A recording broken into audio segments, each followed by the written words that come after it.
Hi guys, Reece here from PD Gamers with a tutorial video for the hero Thunder God for Castle Clash.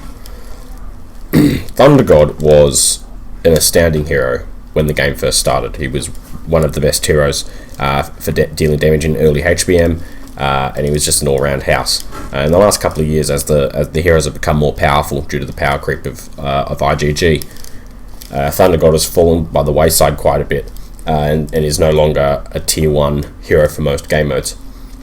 His damage is now quite weak by comparison to some of the more recent heroes like Santa Boom, Dread Drake, Vlad Dracula.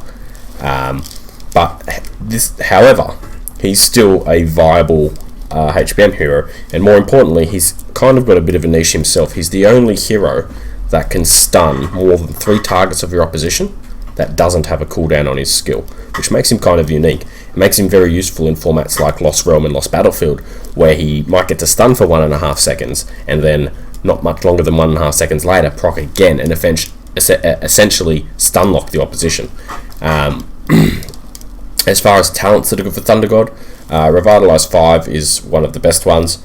I have Corrode on him, not for any particular reason, but I rolled it, had nowhere to put it, and he only had War God on him before, and since he isn't damage dealing isn't his forte for me anymore, I decided to toss the Corrode on him to try it out. It seems fine without being amazing. Another good thing about him is you don't have to put his skill up high to get the effect, because you're not looking for a ton of damage off him necessarily. You're more just looking for that stun effect without the cooldown, and his skill doesn't need to be very high to get value off that. In fact, it doesn't need to be leveled up at all. Best crest really depends on what you want. I put Berserk, again trying to maximize that non-cooldown, so the idea is that Berserk will mean he might proc half a second faster occasionally, and that's pretty valuable because it shortens the gaps between the stuns.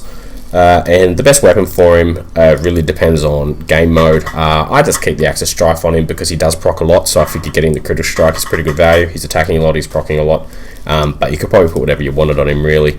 The damage reduction one seems good because it keeps him alive, which means he takes more hits to build his energy to proc more. But yeah, that's Thunder God. Good thing about him is for new players he's shardable, and he should be your first goal for a new player should be to shard buy a Thunder God. Don't buy any of the heroes that cost more than Thunder God because they're just not worth their value early game.